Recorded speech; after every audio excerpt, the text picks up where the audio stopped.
Hello and welcome to the Crumbs on the Carpet podcast. My name is Justin and joining me today is... I'm Dylan. I'm John. And so, a little bit of a two-part intro in a way, in its own weird way, because, 2 days ago, so we're recording this on a Thursday. On Tuesday, we went to go see Ant-Man and the Wasp, or at least me, Dylan, and then Connor. And you saw it this past weekend. Yeah, I saw it. I saw it about 4 days earlier than you guys, so I'm a little fuzzy on it. Yeah. But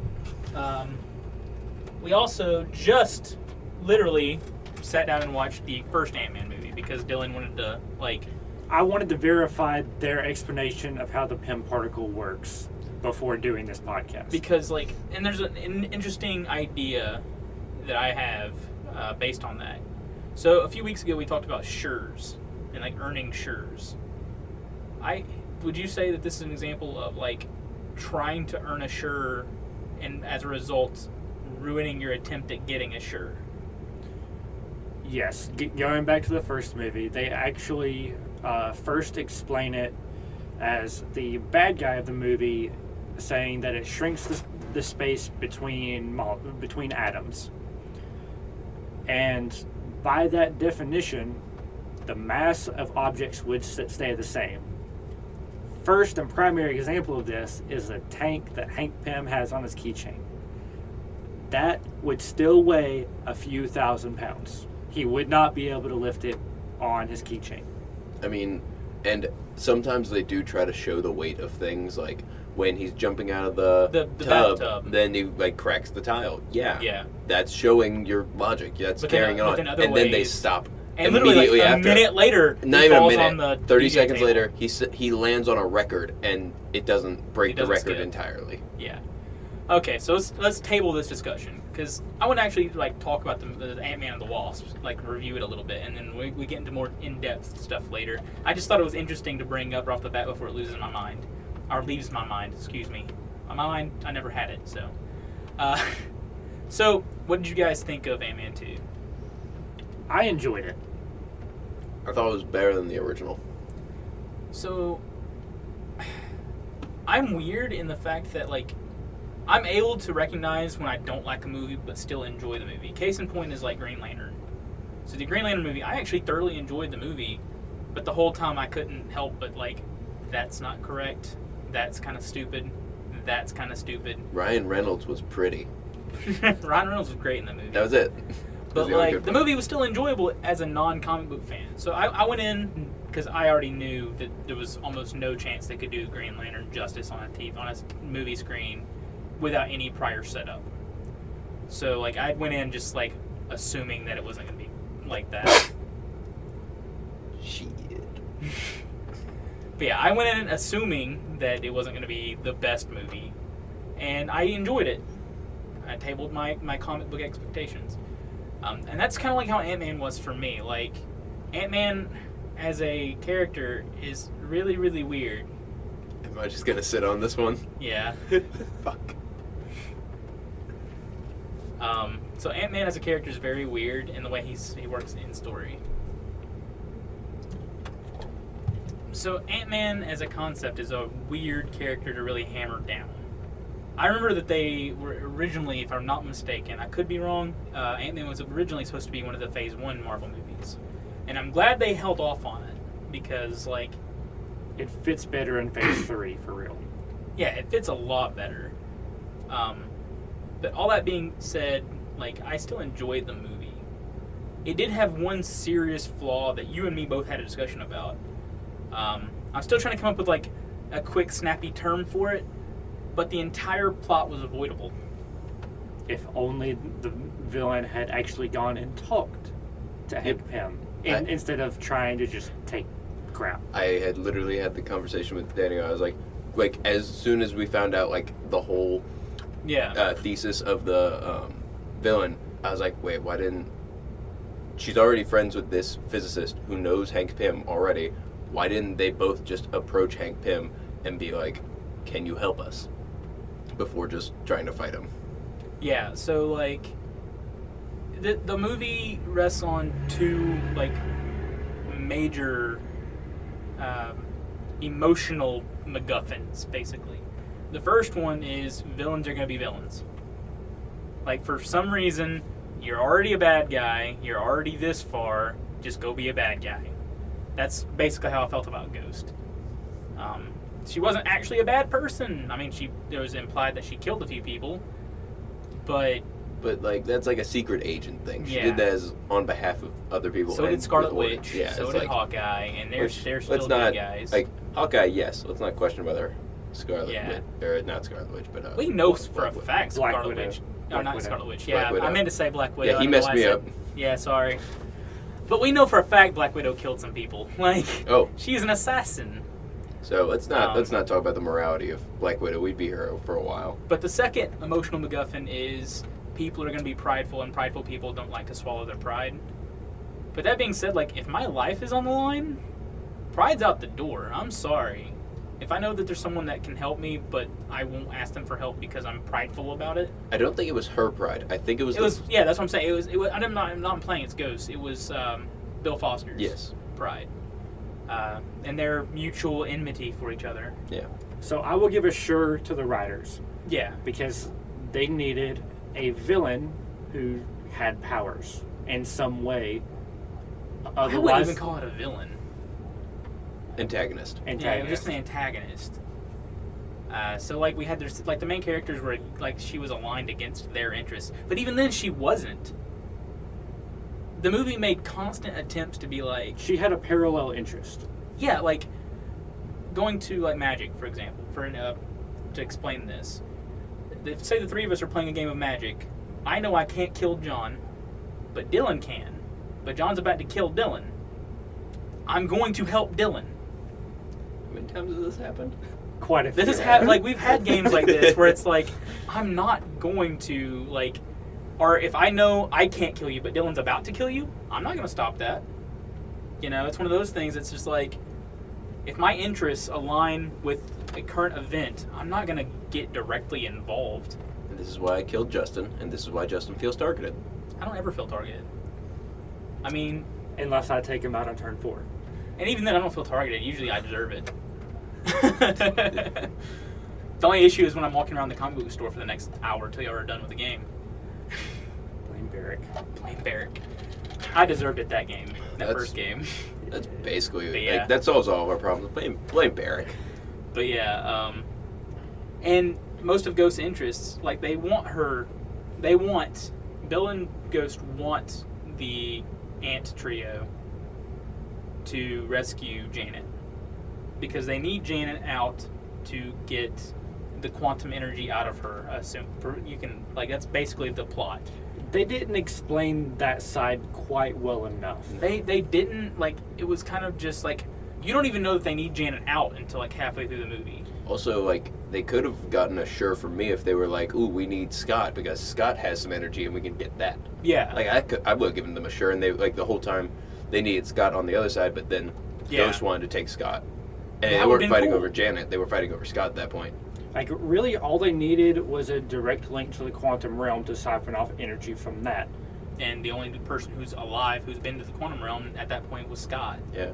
And then Janet, if you can assume Janet was there. It was previously known that she went to the quantum realm. Yeah. What happened after that, that's a mystery until near the end of movie 2. I mean, You know I what? have an issue with the quantum realm. Yeah, I was about to already. say, you want to know what my problem with the quantum realm is? It ages a person, but not their makeup. Yeah. Full face, mascara, So- and lipstick. If you think about it, like when you get to that minuscule of a scale, and you know, in the movie there's the plot point like time doesn't really matter anymore, and like they're fighting probability fields at that point, and that makes sense. That actually scans with actual understanding of physics. Yes. But at the same time, like if you actually analyze it a little bit more, technically time would be destabilized in such a way that you almost wouldn't experience time at that small of a scale. So you wouldn't actually progress. It'd be like Barry Allen going at the speed of light. Maybe. So, Time would stand still. So she would actually theoretically age a lot faster in the quantum realm than she would in the real world. At least that's what my rudimentary understanding of quantum, you know. I mean, I know a lot about quantum physics, but when we're trying to get into this realm of quantum physics, that's like, this is, you know, narrative physics, so basically. They can really do whatever they want with it. Yeah. Yeah, it could honestly go one of three ways. She can be experiencing time, like physically experiencing time in the same, at the same speed as we do normally. Yeah. Or she could be experiencing it faster or slower. Yeah. There's really no way to tell because modern science hasn't gotten that far. But there's also like the implications that like she was alive there for 30 years Without food or water. Yeah. Granted, there was the like half-assed explanation There was like some form of plant there and like an animal, I think. well, tardigrades were in the next level up. Yeah. This is the level where nothing No. exists but physics and Tardigrades were like 4 levels up. Yeah. After you go like 2 over. Yeah. This is level 1. She's at level negative 79. But yeah. So there was the implication, because there was a few throwaway lines of plot where she's like, this place changes you. It's like a form of evolution. Yeah. So you can just give that a sure in So, its like, own way. let's But give I don't her- think it earned a sure. Let's. They're asking for a sure without earning it, but at the same time, like the movie was a very enjoyable movie at that point, so it was just like sure. If you wanted to, you could be like, oh, the quantum energy maintained her body and Yeah, fueled her. in some Blah weird blah way. blah. And Yeah. I'll give that a sure freely. Yeah.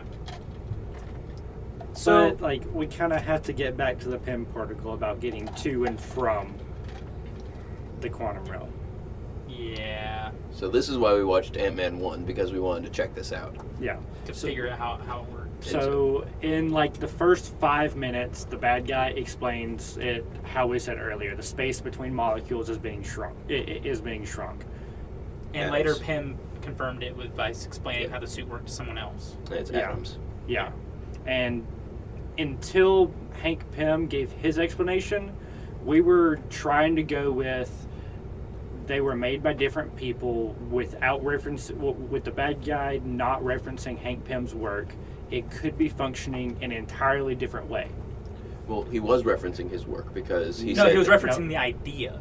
Yeah. Well, Just the idea. That's all he had to go off of. I thought he said that at one point in the movie, he's like, oh, under all the mountains of paper, he found this. He found like a single like report Yeah, that just wasn't sure. stashed away. That was like, this is a particle that could theoretically exist. Okay. Yeah. Go on. It's, Yeah.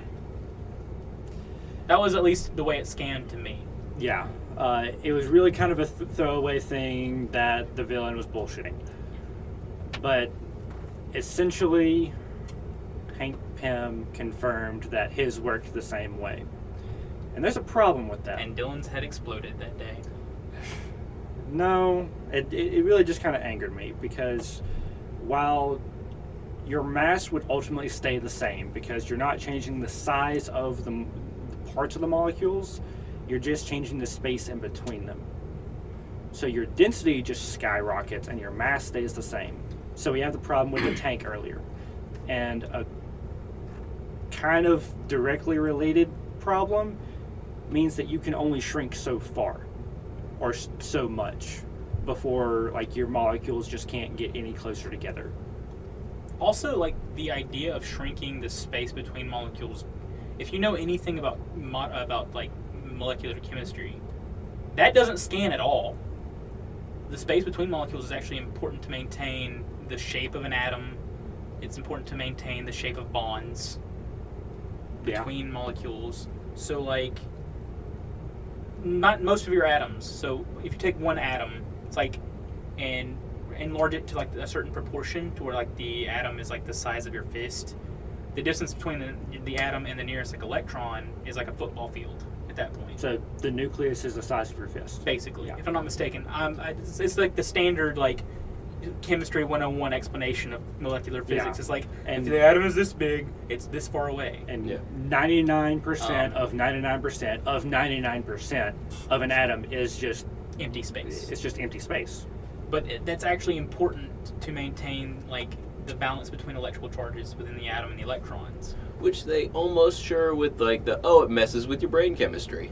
Yeah, but then why isn't Scott also messed up. Well, he hasn't used it for multiple years yet. True. Which I think it would have a much faster effect than that. But then also, and I can give this a sure because, and I'm about to bring something up that needs a sure, but I'm giving it a sure just because, again, we've been over, like, this is two different people without referencing each other's work.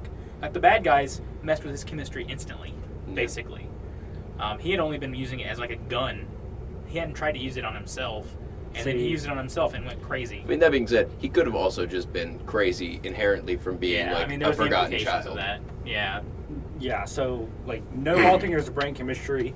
He was already just a pretty bad guy. Yeah. Like, he was literally selling this weapon of mass destruction to Hydra, who was known in the Marvel Cinematic Universe to be, like, the devil when it comes to organizations. They're the super spy they're the evil super spy. And everyone knows about them after Captain America Winter Soldier. Yep. Because Black Widow published all the information. Yeah.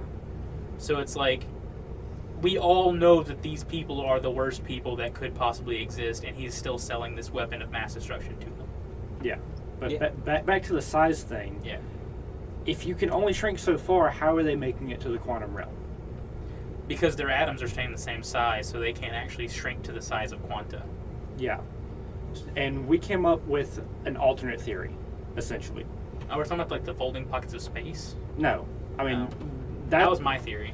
That's one that Justin came up with. That on the fly. Yeah, it doesn't fully scan in my head, so let's not really get into that too deep. Well, if you know anything about, like, multidimensional physics, like Calabi-Yau manifolds. But I've not looked into that. I'll explain my theory in a moment. I'm still pre-college, so I'm like... Well, I graduated in psychology, so... I can't do the thing. Essentially, what I think is happening is it's shrinking everything. And it is shrinking the size of each particle in the atom and the space around it proportionally. So you're maintaining the exact same density, more or less, and your volume is changing. Therefore, your mass is maintained. Yeah, your mass is technically maintained, but it's technically decreased as well. It's like the proportional mass is maintained. Yeah. But then, like, so... And the problem with that is, while it allows for travel to the quantum realm, and it allows for everything else in the movie that there are problems with the movie explanation, it completely invalidates the amount of force that Scott is able to put into anything. Like a flying punch or picking up the train. Or even jumping. Yeah. And really, now, picking up that little train, I'm going to give that a sure. Yeah. Because that train is light as all get out. I mean, really what we're just seeing here is just movie logic not being consistent. We see it with Captain America's shield just as much. Well, where it's nowhere like, near. What are you talking about? Like his shield, yeah, I mean, it bounces from point A to point B, but it's made of vibranium. Which absorbs all force. And then also you see him being blown away behind that shield. It depends on how you actually term how vibranium works. Because we still don't entirely know the physics behind vibranium in the MCU. Well, sure, but sometimes it's like, oh, all force is absorbed, sure. Like, and he then literally other took times, a Thor hammer strike. Yeah, and nothing it was nothing. happened. And then, like, other times it's like, he got shot with, in Winter Soldier, he got shot with a grenade launcher, and it went flying into a side of a truck. It's like, they're just not consistent. Well, it actually scans if you think about the way physics works. Like, just like axes. Yeah, so taking the hammer shot, he's actually touching the ground. He's actually braced at a downward angle. Yeah. Whereas he's actually not braced by anything, just the shield absorbing the force to where nothing's actually going to him.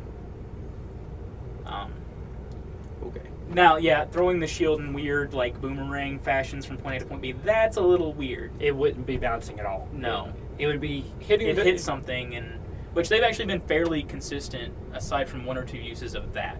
Because there's other points where he, like, throws it and it gets embedded in the wall.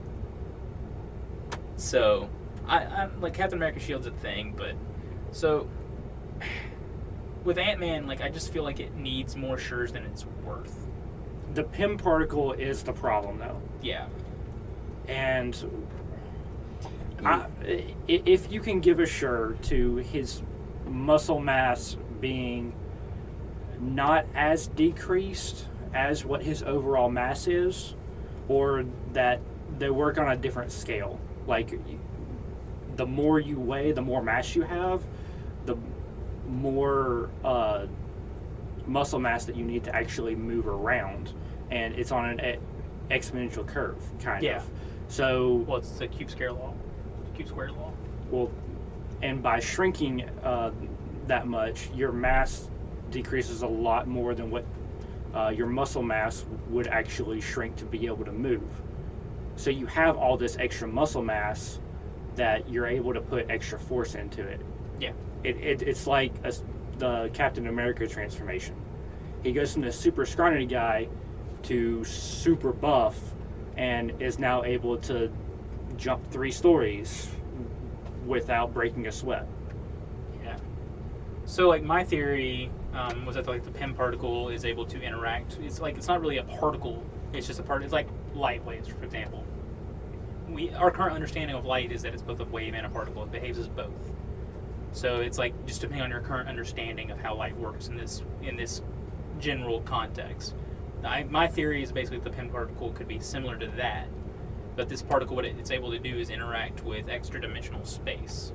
So, like, most theoretical physicists are on the string theory plan, where, like, we technically live in an 11-dimensional universe, and we are only able to interact and perceive it in 4 dimensions: the length, width, depth, and then time. So my theory is that basically it's able to interact with extra-dimensional directions, essentially, to basically consume a target and then redirect it through another dimension, essentially, to act as basically a multi-dimensional magnifying glass. So you're still able to interact with the universe on your level because your frame of reference is changing. Your frame of reference isn't changing at all, but the universe's frame of reference towards you is what's changing. So that's my idea of how it works. But even then, like, that needs so many sures to line up.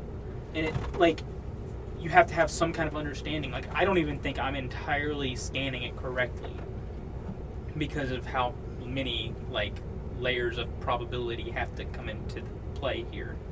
Okay, something that I want to happen in the movies now that I just thought of. I want Tony Stark to get his hands on his particle and figure out how it works. I mean, I want him to figure out how it works, but I don't. I also don't want him to get a hold of vibranium for real. Yeah. Because, like, then Tony Stark's just literally the jack of all trades with tech people.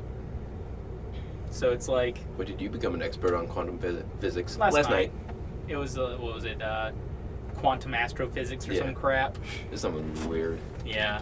Thermonuclear astrophysics. Thermonuclear astrophysics. Yeah. So is there a for dummies book on that? You can use that. There's not just one. Like, I want Tony Stark to, like, feel like Tony Stark. I want Ant-Man to feel like Ant-Man. I want Black Panther to feel like Black Panther. And the moment, like, Tony Stark's like, so I can take this and add it to my suit, and this and add it to my suit, it's like Superman. Why have the Flash on your team if Superman's there? Well, the Flash is faster. Well, yes, we know that now. But in the original like, Justice League books, they were at the same speed, or, Superman could have been faster. Now the current thing is we understand why is the Flash there if Superman's there, so we made Flash faster. Time travel. Well, he can't time travel anymore, remember? I explained that to you, apparently, because they keep changing crap instead of trying to make interesting stories. So one thing I am happy about, and we're just talking about characters right now, is that Hank Pym in the comics is just not a character you want to relate to, and is not a character you want to succeed in a lot of ways, because he's kind of just, he's really messed up. Well, like... As the story progresses. At the beginning, he's fine, but as it goes on, I know that him even slapping then, now he's okay. It's just, like, his history is forever stained by domestic abuse. Yes. And that was and I know we've probably talked about this before, but that was an accident on a artist's part, but they just kept it in the story instead of doing a redraw. So, like, he is forever stained because there was a issue, I want to say it was in the 80s. Probably. I don't exactly remember because, like, the Avengers weren't really my favorite Marvel characters until, like, 2008. So, or until, like, I think the first Avengers book I really got into was Mighty Avengers after Civil War. But, there was an issue in the 80s where Hank Pym slapped Janet Van Dyne. So that permanently stained his, because, like, the Avengers all knew about it because it was, like, right in plain view of the Avengers and stuff like that. He was also currently at that time, he was identifying as the Yellow Jacket, and they're also implying that he had bipolar disorder. that's how they basically shirred away his domestic abuse, which wasn't okay in my book, because now you're saying all people with bipolar disorder, there's a chance that they become domestic abusers. And that kind of just, it doesn't fit. It doesn't. Yeah. And my family has a history of that too. So does my family, and it's like, I don't really, like, I feel that's like offensive to me. But at the same time, like,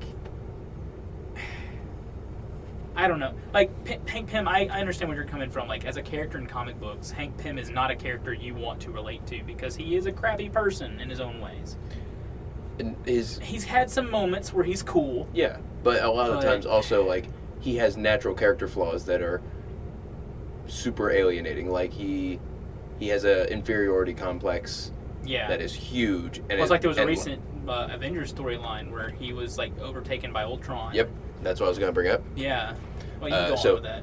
So in one of the recent, I forget what it was called, but it's basically where Hydra gets a hold of the Infinity Stones and changes reality. Oh, the Secret Empire storyline. Secret Empire. This is in the Secret Empire storyline, where, Captain America actually becomes an agent of Hydra. The blowback where Captain America said "Hell Hydra," and they revealed that was that storyline. Yes. Okay. So that Secret Empire. That was in the lead into Secret Empire. So, anyways, this is about in the middle of that, and Ultron has his own country off in the north and not bothering anyone while he just lets people kill each other. So for those of you who haven't followed comic books and don't know the origin of Ultron in the comic books, in the movies, Tony Stark, and with a little bit of influence from Bruce Banner, created Ultron.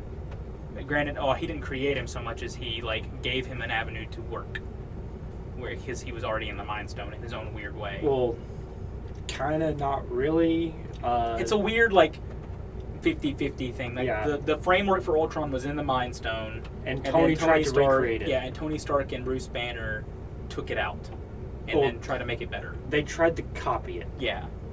Well, there's the they were implied that they took it out, basically, that they tried to download it into their own systems. But anyway, so in the movies, it's Bruce Banner and Tony Stark that made Ultron. Yep. In the comic books, Hank Pym made Ultron. Correct. But yeah, go on. Okay, so Ultron has his own little country up in the north, and he's letting them all the superheroes kill each other. And forget about any help from outer space. That doesn't exist in here because in the story they actually made a force field around the Earth, shield. So nobody could get in and out. It was a really funny scene where the people in space actually went to, like, whatever the council is of space, whatever. There's like a high power council, like the Kree and the Shi'ar and the Skrulls. And they were like, "Hey, we really need your help. Earth is in trouble. They're all locked down there." And they all looked at each other and said, "Wait, thank God, Earthlings are trapped on Earth and can't get out? Hail Hydra!" Yeah. They all said it in unison. It was great. But anyways, so the Avengers, the good guy Avengers, Captain America's not with them anymore because he's on Hydra's team. Yeah. But the Avengers have to go to Ultron's country because they need something from him, I forget what. And Hank Pym has fused with Ultron to keep him at bay. Yeah. And they recreated the original Avengers Mansion and forced all the Avengers to sit down, including Captain America, he showed up, had forced all of them to sit down and have a family dinner and to quote, "like the good old days." And Tony rips Pym a new one. I don't even want to quote it because I'll misquote it. And it was such a great scene. It was such a great little comic strip that just go look it up. It's in the Secret Empire. But Tony rips him a new one, talking about his inferiority complex and how it just proves that Hank Pym was really in control of Ultron, because Ultron would never say that. Yeah. It was great. It was so funny. Well, that's one thing that I love about the Ant-Man movies. So I am above and beyond grateful they went with Scott Lang as the Ant-Man. Mm-hmm. So for those of you who don't know about Scott Lang, he is actually Ant-Man in the 90s. Or he might have been Ant-Man a little bit earlier than that.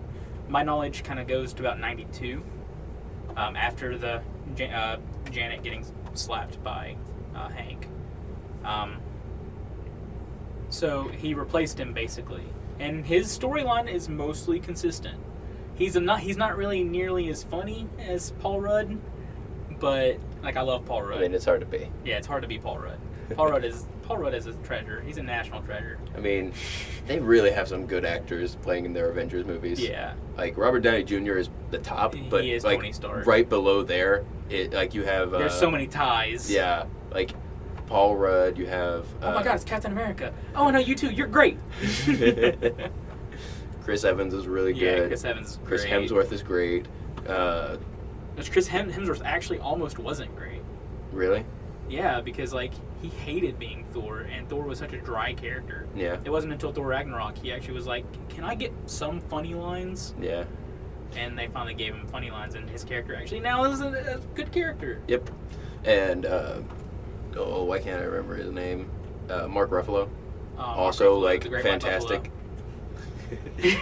all four of them are amazing actors in their own right. They got the perfect, like, Mark Ruffalo as Bruce Banner, it makes my day, because every time I watch Mark Ruffalo on a movie, I can't help but love him. It's even Mark Ruffalo as Hulk. Yeah. Because it It's still the looks CGI. the same. Yeah. So, like, Mark Ruffalo's never been a bad guy in any movie ever. Every time they imply that he's a bad guy, I still can't help but be like, it's Mark Ruffalo, though. Like, he's not. He's just a dude trying to live his life. That's my problem with David Tennant. Like, even in, like, the new movie where David Tennant... Even in the new movie where David Tennant is, like, a creepy rich guy with, like, a sex dungeon, I'm like, put me in that sex dungeon. Yes, I'll be there. Please don't. This is going public. This is, like... That's good. Yeah. I'm glad it's on record. I was about to say, like, and what about, like, Jessica Jones, where he's a mind-controlling rapist? I mean, he's a good-looking one, though. Oh, Jesus. No, I'm not advocating that. I just like David Tennant. Please don't take that out of context. But yeah, like it's Barty Crouch Jr. Even though he did like the tongue thing that creeped me the hell out. Yeah. Like he was still like very what's the word? And that's the role that I charismatic. That's the role that I actually know him for. Yeah. Because I never watched Doctor Who. Oh, we gotta change. Watch Doctor Who. Can I be there when I've he only watches? seen three episodes at this point. Does he have to watch Does he have to watch Eccleston? Yes, really? You have to have context. We can give him all the. Let's watch 3 episodes of Eccleston, then skip. Well, Eccleston's still a good doctor. Like a lot of people think. Anyway, getting on Doctor Who. We're not talking about Doctor Who. We're talking about Ant-Man and the MCU. So, like, going off this movie, we know that there's only one more movie until Avengers: Infinity War Part 2. Yep. Whatever it's actually going to be titled. We're just going to say Infinity War 2. What was the last one? Is it the second Spider-Man movie? The next movie is Captain Marvel. Oh, yeah. You're right. Oopsie. So, Homecoming 2. Homecoming 2 and Black Panther 2 are after Infinity War. They're scheduled for... Homecoming 2 is like 2 months after. Yeah. And then Black Panther is a few years later. Yeah, they're really taking a long break after that one. Huh? Yeah. But, like, so I'm bringing up Infinity War to bring up, like... So there is some theory crafting about using the quantum realm as a time machine because time works differently there. And there was even a comment made right before Scott went. Well, I'm not going to go into that. Oh, yeah. Yeah, we're not going to talk about anything that happened in the movie that could reference Infinity War Part 2 or anything like that. We're just talking about the concept of using... I don't want to spoil the movie for anybody. I mean, presumably, if you're listening to this, you've seen the movie, hopefully. And it's been out long enough. Like, it's kind of their fault. Yeah, it's only been out for like a week and a half, I thought. Really? Yeah. Disclaimer about Ant-Man and Wasp 2. Or Ant-Man and Wasp. There are 2 post-credit scenes. One of them doesn't matter. Yeah, one of them is completely irrelevant, and it's only there for, I guess, comedy. And it was funny. Well, but I was expecting more, because... So, the way they sequenced it, the first one matters, and the second one doesn't matter. So, like, I already watched the first one, and I'm like, and then the second one happens, and I'm just like, I want to leave the theater now. The first one happens right after the cinematic credits. So once you see that scene, you're done. You can leave. By all means, YouTube the other one. Yeah. Don't waste your time. Don't torture your bladder for another 10 minutes. Yeah, like, and they've been doing this for a while where it's like the second one doesn't matter. It's just there as a joke for the people who are hardcore, like, sit-down fans. I don't know. The second Infinity War one was actually the lead up to Captain Marvel. Yes, that one mattered. But, like, also you had, like, the Spider-Man one where it was patience. Yeah. Patience. On purpose. It was just to mess with you. Yeah. Like, here's the virtue of having patience. And I was just like, please stop. How many more of these do we have? So... I'm going to table that whole end credit discussion because I actually have some words about that have nothing to do with Ant-Man, but I feel it's important to have a discussion on. But I want to get back to like using the quantum realm as a time machine. So in the actual like movie's logic, it is possible because time does function differently in the quantum realm. Granted, you'd have to have some kind of external technology to control it, because currently it's dominated entirely by probability fields, essentially. Yeah. So. And they just run really high-level math to figure it out, really. So I have some feelings on time travel in the MCU period, or time travel in any movie franchise that did not previously have time travel. But before I get to mine, I want to hear you guys' opinions on that. Adding time travel? Yeah. So, just if they add time travel, make it to where it does not impact anything from the last, 10 years, because if you invalidate anything, your entire series is wasted. It feels like it wasted 18 years. Or 10 years, however long they're going to do this. If you invalidate anything that came before, it just feels wasted and just feels bad. Yeah. They need to keep the time travel consistent. Actually explain it in a way that the fans can, at the very least, give it a sure, and then stay with that explanation. And I'd agree with that. Like, we on the podcast we did about time travel, one of my biggest points was keep things consistent. The moment you leave your consistency at the door, it's the moment you've lost me as a viewer. Flash. So, the Flash is a big, I went on for an hour, on the Flash, it pissed me off. So, I'm on the same plan as John here when it comes to using time travel in this movie franchise. So, there's 10 years of movies here, and one of the biggest one of the biggest selling points of Infinity War Part 1 and now Part 2 for me is this is the culmination of 10 years worth of movies. There's 20 movies here worth of continuity that lead to this. And so, me as a viewer, I'm hyped because, this is one of the most successful media experiments of our lifetimes, possibly ever, aside from maybe Netflix or other streaming services like that. This is one of the most important not movie franchise. This is one of the most important media experiments ever done. Can we do a franchise this long running and still keep the quality at such a high level? And bringing time travel into this, because I've seen set pictures, tune out now if you don't want me to talk about that, and come back in about a minute.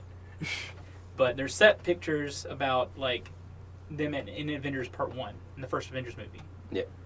So they're wearing the original Avengers, costumes. So I'm you can't go that far back and change things. I would actually encourage them to.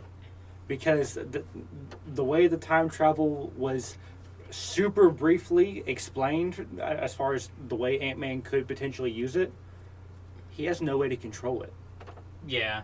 So if he was to accidentally go back to a point, say Avengers 1, then that's a happy accident. He can maybe drop some warning that would give them a heads up about Thanos. He doesn't know about Thanos, though. Yeah, he has no idea about Thanos. Thanos. Because remember... That's right, because... it's not... Say it, but yeah. All of Ant-Man and Wasp technically happened just before and during Infinity War. Yeah. So... there's a lot of weird implications with using time travel to that extent. They're going to just... what it's going to feel like to someone who's actually followed the course of these movies is that they're basically throwing away at least the last 6 years of movies in the trash. So, if you're like me, and me and my dad are weird. This is something that I've done since I was a child, but we have seen every Marvel franchise movie at its midnight premiere since they started. Since Iron Man 1. We've seen them all midnight premiere. Give or take maybe one or two that we might not have been able to. But 90%, I'm confident to say, I saw at the earliest viewing date I could. But what do you think would actually change if he did go back to Avengers 1? Because the only information that Ant-Man really has is that would be relevant at that point would be S.H.I.E.L.D. is infested with Hydra. Civil War. And then Civil War's evade, like the Sokovia Accords. Like, Tony, don't do this. This is a bad idea. But even then, like... and also, I guess you can assume Ultron. He knew at least somewhat about Ultron. But even then, I would still encourage them to... Because that was a big world event. I would encourage them to not worry about changing things. Because the Time Stone is a thing. But that asked them to... So using the Time Stone to basically just, like, smooth out changes in the timeline to where everything's still important, but now it works out this way, like, that's just bullshitting your plot. Well, when you make a bullshit weapon and give it to a bullshit character... And, I know. And even at that point, you don't have to go back and smooth out the ruffles. You can literally just reach back through time, grab him at the first point that he shows up, and pull him back to where he's supposed to be. I guess you're still changing the timeline. And so there's actually still chances of the timeline just backfiring in your face. And suddenly one movie or another would be invalidated. There's also the point in Infinity War of Doctor Strange seeing all these millions of timelines. Yeah. And him and Tony asking, are there anywhere we won? Doctor Strange replies, only one. It's never asked or confirmed that that's the timeline they're currently on. So I mean, I would assume it is. Yeah. You can assume all you want. We don't know.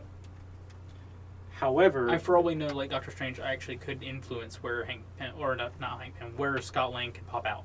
Yeah. Yeah, that is a... Because right now he has no ability to control the quantum realm. And here Doctor Strange is with the thing that literally says, I control time. Yeah. I mean, he can do that. And my theory on this is, what if they're already on a timeline they're going to lose? However, a day or two previous, if you reset it. If Scott was to do the one thing that he would just normally do if he was in that situation, it would write them onto a timeline where they do beat Thanos. And that's where the time travel's going to come in and quote-unquote reset the timeline that they're on to where Thanos' snap in Infinity War never happens. But then you invalidate Infinity War. Yep. Which no matter you have to invalidate Infinity War. Yes, I mean I agree. You have to invalidate Infinity War. Invalidate or nullify. It's synonymous. Yeah. They're the same. Well, I'm using them separate because invalidate meaning... Well, I get what you're saying. Like, nullified is within narrative only. Like, the events are just not going to happen. Whereas invalidate, I'm implying audience reaction. No, invalidate meaning it's done beforehand. Nullifying is done after the fact. Like, for example, what happened in the comic books. Nebula getting the gauntlet and undoing all of those deaths. But at the same time, that is the same. There's no distinction between those two things, because if you nullify it, you are by definition invalidating it. So if you change the timeline, you're also getting rid of everyone's memories of that previous timeline. I mean, yeah. Whereas if you're doing it after the fact, everyone still has the memories that everything happened. But so you're misunderstanding what I mean by invalidating at that point. Like, I'm actually implying audience reaction. I understand what you mean. I'm using them to mean at different points around Infinity War. See, at that point, within narrative, there's no distinction between nullifying and invalidating. But the reason I'm using invalidate is because, like, we put the time and effort to go see these movies. We put our time into it. This is two hours plus that we are never getting back in our lifetime. And here you are going and undoing it. So we know that Infinity War almost has to be nullified within story. Yes. And if they do it properly, it won't invalidate the movie. Yes. The movie will still be worth watching. So the movie was still fantastic. So here's how they nullify it without invalidating it. So from an audience perspective is what I mean. So to nullify it would be its consequences don't mean anything. That would be to nullify it. To invalidate it would mean that nothing in it is worth knowing. Yeah. So if they want to nullify its consequences, they bring everybody back. If they want to if they want to not invalidate it, keep Thanos as a recurring character. That's how they don't invalidate. Because there's things you learn about Thanos in that movie that are worth remembering, but if they kill Thanos and he's not reoccurring, then you don't need to watch that movie at all. Yeah. Unless to understand part 2. And you won't regret having seen it because its consequences still mattered. Correct. So, like, my what I want them to do, maybe use time travel to basically copy the Infinity Stones. Or something along those lines. And then use the reconstructed Infinity Gauntlet after the snap to bring everyone back. And then Thanos freaks out. So, like, going backwards in time, as a plot device, you can use it properly with which... in such a way that you're not making Infinity War pointless. It's just... I don't trust them to do that. I don't trust any writer at this point. I've seen too many, especially with comic books, I've seen too many bad writers get away with bad crap. You know what they could be doing? So it's like you said, how, like, let's say they've planned this all out. Let's say Marvel's a genius and they wrote the ending first, like which some writers do. Yeah. They wrote the ending first, and in their original plan, Ant-Man is a part of that ending. Yeah. And this is why they're doing this, to pull Ant-Man out so they can keep their original ending. But they wrote themselves into a corner when they did that. They didn't want to rewrite that script. They just rewrote everything else that wasn't planned out yet, like Ant-Man being in the quantum realm. Yeah. So they could be going back and just trying to keep their original ending. But the problem with that is that usually when writers do that, they forget about all their character development and their characters become flat. Like, that's what happened in the TV show How I Met Your Mother. Love that TV show. Yeah. They wrote the ending first. Like, the ending did not appreciate any of the character development that they wrote in throughout the years. No. So. And it also happened in Infinity War already, with, like, Captain America basically being a side character. Yeah. Like, you can almost cut everything about Captain America out of that movie. And it would be still a great movie because I didn't need... Like, the Battle for Wakanda was cool and all. Yeah. But again, like, Captain America wasn't necessary for it. It wasn't a battle for Wakanda. It was a battle for Vision. And also, like, but you get that one really cool scene where Thanos looks sideways at him while he puts his hand down. That's the only important part that Captain America's a part of. So, like, I'm trying to remember who it was. You get a bunch of memes out of it. There's actually someone I watched. It was a video essay. I want to say it was either Nerdwriter or Nando V Movies. Nerdwriter. Who was talking about Zack Snyder's filmmaking abilities and, like, how Zack Snyder focuses on scenes versus the actual film. Yeah. So, like, Batman v Superman. This movie had so many beautiful set pieces. These scenes were actually packed with so much substance, but at the same time, like, the plot of the movie didn't support the scenes. Yeah. So it just felt like empty spectacle.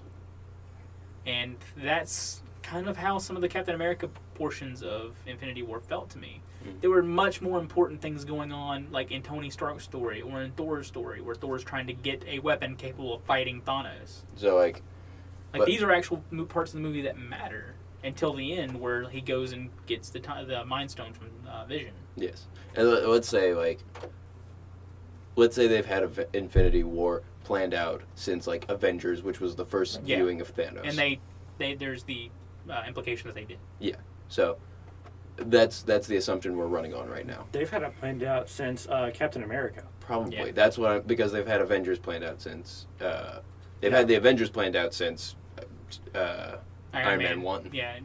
Since Iron Man 2. I thought Nick Fury was at the end of Iron Man 1. So the actual plan for the Avengers wasn't solidified in Iron Man 1. Okay. They were just like, can we get away with this? And then it was wildly successful. So they were like, in Iron Man 2, they're like, yep, we're doing Avengers full stop. Yep. That's why... Avengers Initiative, let's go. There's Thor's hammer. Yeah. That's why it's a full 2-year gap in between Iron Man 1 and Iron Man 2. Yeah. Because they didn't know if they could get away with it, so they didn't even start production on Iron Man 2 until they saw how successful it was. And then every movie since then, they've been working ahead. Yeah. So, I really don't want them to do time travel, though. I don't. Like, time travel is one of my favorite things ever. Like, when we did the time travel podcast, I was adamant on I love time travel. But if your story doesn't support time travel, then... I would want them to use a character that is like innate with time travel abilities or knows how it works so that they have a decent explanation for it, but that's not a character that they can just pull out of thin air. Yeah. They would have to set that up. And I don't think Captain Marvel has those abilities. Yeah, she's just Superman with energy blasts. Yep. Granted, they're implying that she's going to be the most powerful character, but... I mean, she kind of is. I mean, like maybe in Thor, the comic books, Thor is stronger. Yeah, I was about to so say. is the Hulk. Well, the Hulk, of course, because the Hulk is the Hulk, but Captain Marvel also... But they did recently do they did the power up in the 90s where she became binary. Yeah. And she literally pulled her power directly from a white hole. Yep. So she was basically Phoenix level. Also, they want to give some love to the name a prominent female superhero that's not ditzy. Well, Black Widow. Superhero. Well, Black Widow's superhero, but No, she's not she's super not super. powered.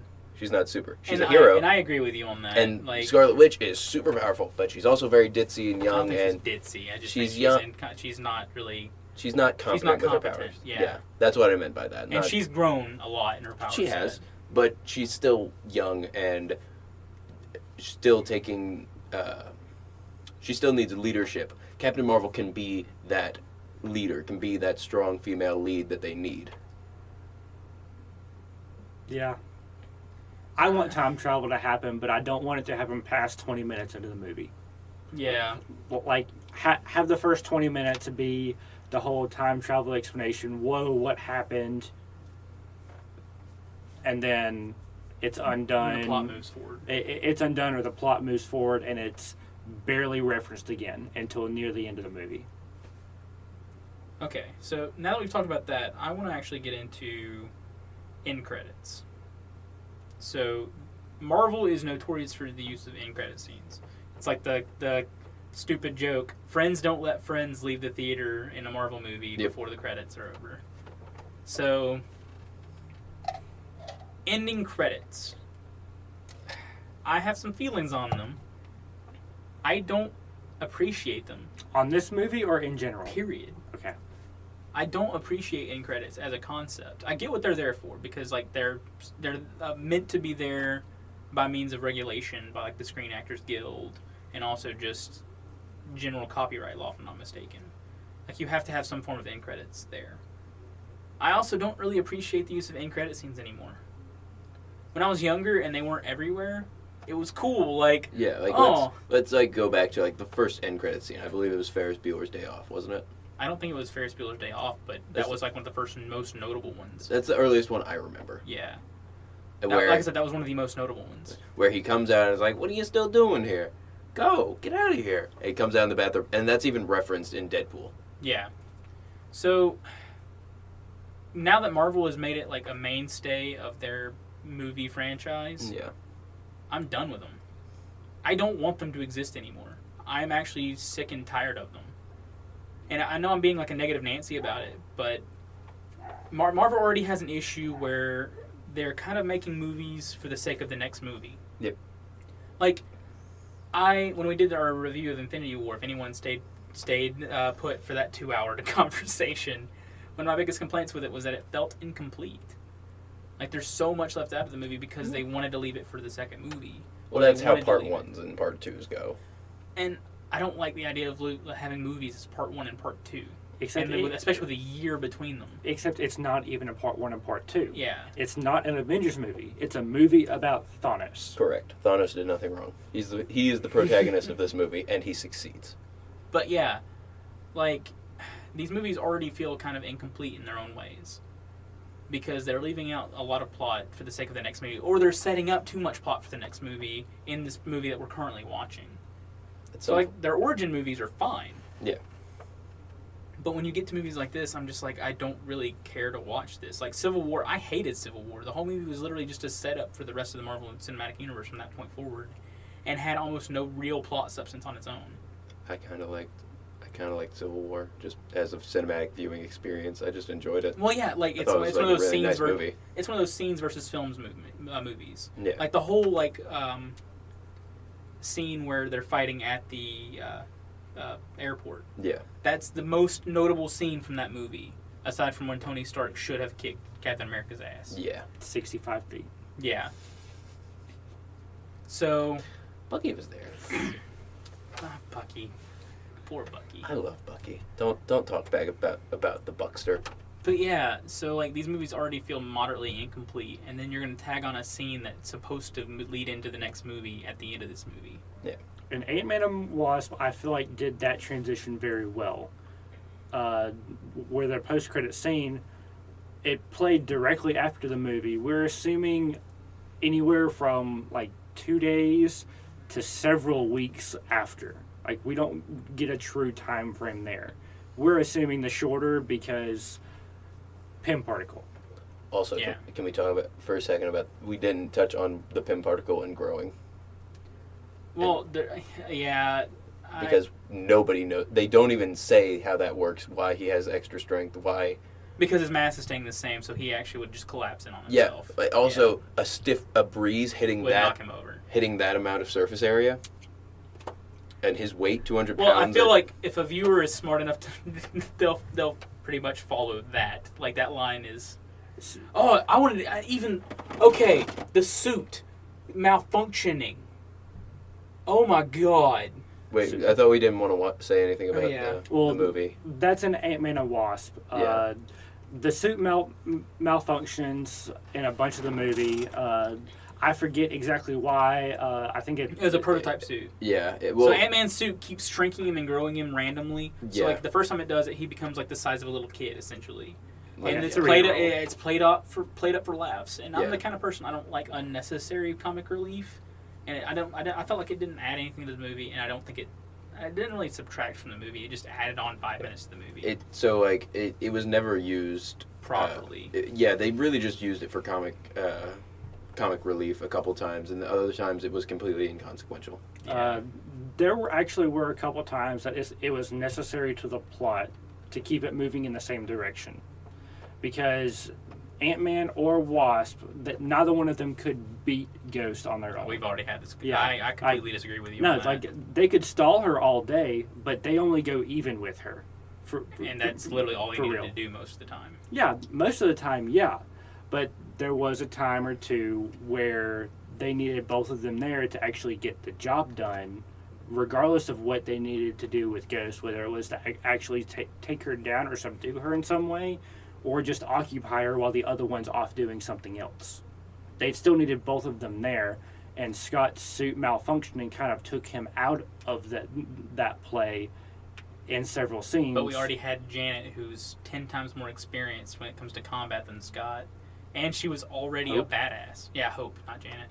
Like, she was already badass. Like, she didn't need Scott there 90% of the time. It's just, like, when she was cut off guard because she didn't expect a Ghost in the first place. See, I feel like Hope could totally be a superpowered On her female own. lead on her own, but the fact that she is paired with Scott Kinda- hinders her. Yeah. Because he's the main lead, even though she is in every way Super competent. in every way better than him. Like Yeah. she flies, she has has blasters. She's- She's better at fighting. She's smarter. There's no way. The only thing Unless she doesn't you- have on Scott is that she's not funny at all. That's true. But and she doesn't know how to grow. Yet.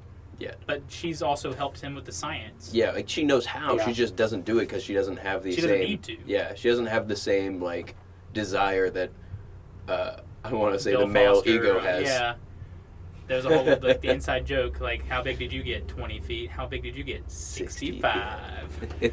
But yeah, so Slept for a week. going back to like the idea of end credits though, since we got derailed talking about the movie that we're supposed to be talking about in the first place. The millennial, I read a study that the millennial brain is basically geared towards filtering out nonsense information. Like we grew up in the age of intrusive advertising. So when we see end credit scenes, so like we had this conversation at the movie theater after the first end credit scene while we were waiting for the second end credit scene. And like when my brain sees credits, it turns off. I want to leave the theater. I don't read these credits. Now that being said, you guys know me. Who usually really knows about movies most of the time? Like, who knows about this actor going to this movie or the random factoids behind the scenes? It's usually me. Because I go back and I Google it because I'm passionate about it.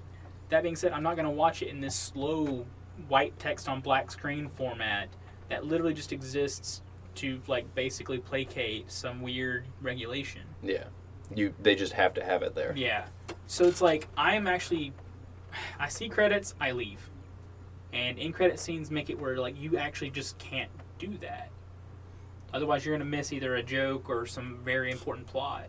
I wonder if they got paid more money the first time somebody did that to make it to where people sat through the credits, and when people actually watched the credits, somebody paid for that. Well, I want to say I read a story once that like the original end credit scenes, like the first couple of times they did it, they didn't do it this reason in Ferris Bueller's Day Off. It was literally just a joke in Ferris Bueller's Day Off. But it was an incentivized or incentive to incentive is the correct word, the noun I'm looking for. It was an incentive to get viewers to actually watch the credits. Yeah. So they can actually know this was filmed in Georgia. This song was by this person. Yep. And putting these scenes at the end of the cinematic credits that happen very first. That's usually fine with me. I'm okay with them happening all the way up until the end of the cinematic credits. It's sitting through the extra 10 minutes of white words on black screen, scrolling at a rate too fast for you to read even one full line. It's not too fast to read, but at the same time, like if you're in a theater, you can't read. You can't read one full line in a time it takes to scroll from the bottom all the way to the top. Well, it's like I hate contact lenses, so I don't wear them, and I have to wear glasses. But at the same time, I want a comfortable viewing experience, so I usually don't even bring my glasses unless it's like Infinity War, where I want to make sure I can get every image on screen. But like I can't read the white text on a black screen on that small of a font on the theater screen in front of me. So it's like this is pointless to me, and I don't really appreciate it. So, and I get why they're there. That being said, I think someone needs to really take a really good look at their existence. So I will be the opposite here, because I enjoy kind of digesting a movie immediately after it's over, and I think that putting a end credit scene at the end, like. So if there was no end credit scene, I would still be I would still make my friends just sit down and talk to me before we walk out into the loud crowded lobby that everybody's walking around. I just want to sit there and digest and talk for a second before I get up and like start doing other things. Well, okay, hang on. So this is just anecdotal evidence, so it's not real evidence, but like in our experience, when was the last time we walked into a legit crowded theater or lobby after a movie? A lobby? I don't think I've experienced that in the last 10 years. After the end credit scenes leaving Infinity War. Yeah, but the actual lobby itself wasn't crowded. People were actually almost single file leaving. Yeah, because we literally just went to the bathroom and then we walked out and then it was empty. And we talked about it for like 5 minutes. It's crowded right there in the hall and up until the bathrooms.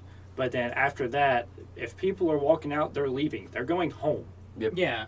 Whereas, like, we usually just chill outside the bathrooms for, like, a good 10, 15 minutes. And actually, that's where we sit there and discuss the movies. Like, do you actually even watch the credits? I mean, no, you don't watch the credits. You just sit there and talk to people. See, right off the bat, you don't even watch the credits. So why are they there? Like, the average viewer doesn't need them. And I'd argue, honestly, film students don't need it either. Because, like I said, like, I'm the kind of person that I'm passionate about films. I'm passionate about movies and cinematography. I want to know who did A, who did B, who did C. I want to know what that song was in that one scene. I want to know whose idea the pacing of this scene that went super slow in this otherwise fast movie and made the movie better. I want to know who did that, who came up with those ideas. I want to know who did the screenwriting. Like I was talking to you guys about the Edgar Wright was supposed to be the original director for Ant-Man 1. Yeah, did a lot of the writing. And yeah, they still even used most of his script. And I think actually Ant-Man 1 was hurt by this because like Peyton Reed doesn't share the same vision as Edgar Wright. Yeah. And Edgar Wright's a fantastic director. So like I like knowing these things, but I don't even sit through the credits ever. I don't even watch the credits. I go and Google it later and do research on my own. Yep. And just have the IMDb like fun facts pulled up. Yeah. And that's basically what you do with these. Like, you can easily just have an IMDb link at the end on a black screen. Basically. Take a picture of it and it links you to the like page. a QR code. Yeah. That's actually an acceptable use of QR codes. Listen, I like QR codes. I have a QR code scanner on my phones at all time. Alrighty. Well, we are going on pretty long. So let us know what you actually thought about Ant-Man and the Wasp. And if there's any like conversation topic, because we didn't just stay with Ant-Man and the Wasp. You know, we talked about the future of the MCU. Infinity War 2, and also some like not really philosophical, but more like film writing. Like, is this useful? Concepts. So if you have any like ideas or opinions on the matter or anything to add to the conversation, you can get to us at crumbsonthecarpet2018@gmail.com. You can get to me individually at almost any social media site under Justin27M. If anyone else wants to plug, you're more than welcome to. Good luck finding me. That being said, we are the Crumbs on the Carpet podcast. Thank you for listening.